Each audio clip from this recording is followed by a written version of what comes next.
ओम शांति। अव्यक्ति परिवार में आपका स्वागत है। आज है दिन 3। सहज योगी बनना है तो परमात्म प्यार के अनुभवी बनो। आज का विषय है परमात्म प्यार में सदा लवलीन। अव्यक्ति इशारे। जो बच्चे परमात्म प्यार में सदा लवलीन खोए हुए रहते हैं, उनकी झलक और फलक अनुभूति की किरणें इतनी शक्तिशाली होती हैं, जो कोई भी समस्या समीप आना तो दूर, लेकिन आंख उठाकर भी नहीं देख सकती। उन्हें कभी भी किसी भी प्रकार की मेहनत ही नहीं हो सकती। अभी हम मोहिनी दीदी से सुनेंगे। ओम शांति। सभी ठीक हो, मौज में हो। इस मास का कितना अच्छा टॉपिक है, सहज योगी। अगर सहज योगी बनना है, निरंतर योगी बनना है, तो परमात्म प्यार का अनुभव। और अगर हम परमात्म प्यार के अनुभव में हैं, जो तो सारा दिन होना ही चाहिए, जिस दिन से बाबा के बने और अब तक जीवन में बाबा का प्यार। तो कई बार क्या होता है कि बुद्धि इधर उधर थोड़ा बातों में चली जाती है, परिस्थितियों में चली जाती है। पर बाबा कहते हैं बस मेरे प्यार में रहो। तो उस पर बाबा कह रहे हैं कि आज के लिए क्या होमवर्क है, परमात्म प्यार में सदा लवलीन रहो।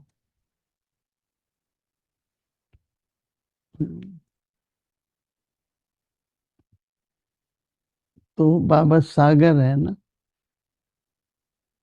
तो कुछ भी कैसे भी मन में संकल्प आए, सबको भूलकर बाबा के लव में लीन हो जाओ।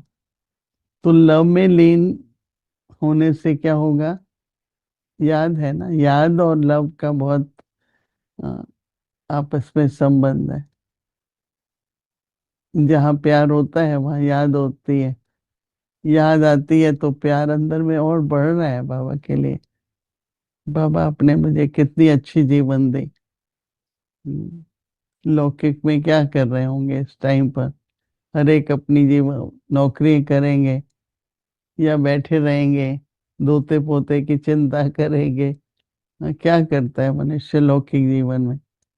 बाबा ने तो हमको, बाबा की याद में रहो और सेवा करो, मन से करो, वाणी से करो, कर्म से करो। तो दिन भर के लिए हमारे पास कभी ऐसा नहीं होता है कि क्या करें। लोग तो टाइम पास करना होता है तो बहुत कुछ सोचते हैं, कहाँ जाएं, क्या करें, चलो मॉल में ही घूम आए, खरीदना ही नहीं कुछ तो भी घूम आए, टाइम पास करना है ना। हम तो बाबा के बनते हैं, तो जब कर्म पे से नहीं सेवा है, वाणी से नहीं है, तो मन से करो। कितनी आत्माएं हैं जिनको हम जानते हैं, चाहे नहीं जानते हैं, जिनको आवश्यकता है, उनको दुख से दूर कराना, उनको भी प्रभु प्यार का अनुभव हो। तो बाबा कह रहे हैं अगर आप प्रभु प्यार में हैं तो उनको खींच होगी।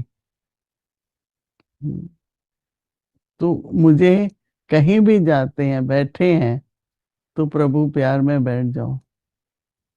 ये बात बहुत सोचो कि इनको भी ज्ञान मिल जाए कितना अच्छा होगा, इनको भी बाबा का परिचय हो कितना, उससे क्या फायदा होगा।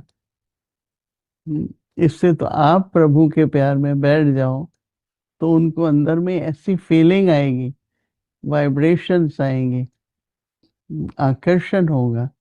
मुझे तो ये बात इतनी अच्छी लग रही है कि जब भी बैठे हो तो क्या करो, प्रभु प्यार में लवलीन हो जाओ।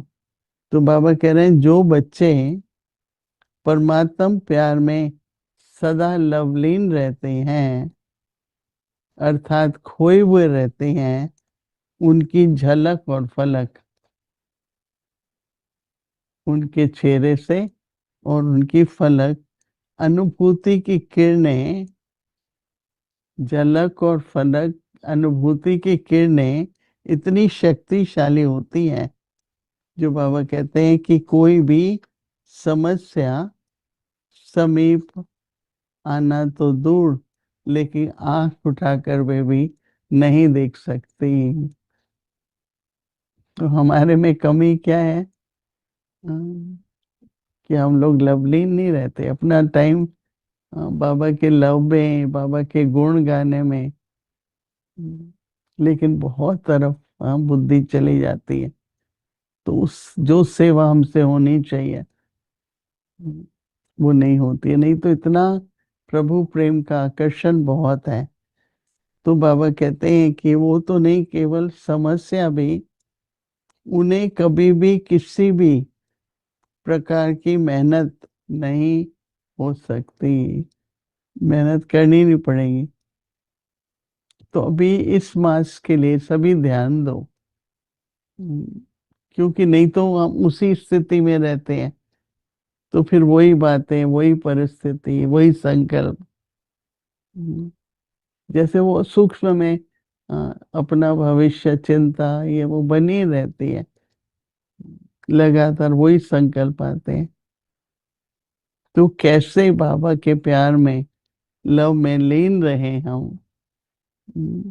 तो मैं तो जब बाबा को माँ बाप की तरह सोचती हूँ, चाहे बाबा को मैं टीचर के रूप में, मैं कहते ऐसा तो कौन मिलेगा। तो सिर्फ बुद्धि से नहीं, बाबा कहते हैं आपके झलक से भी पता चले कि ये तो प्रभु लीन है। जो लीन होगा उसका इधर उधर कहीं ध्यान नहीं जाएगा। नहीं, ठीक है व्यवहार करना है, परंतु व्यवहार में जब बुद्धि चली जाती है ना, तो ट्रस्टी रहो, बाबा के प्यार में खोए रहो। हम्म, तो बाबा कह रहे हैं कि सहज योगी बन जाएंगे, योग में कोई मुश्किल नहीं आएगी। नहीं तो कई कहते हैं योग लगता नहीं है, बाबा कहता है प्यार की कमी है।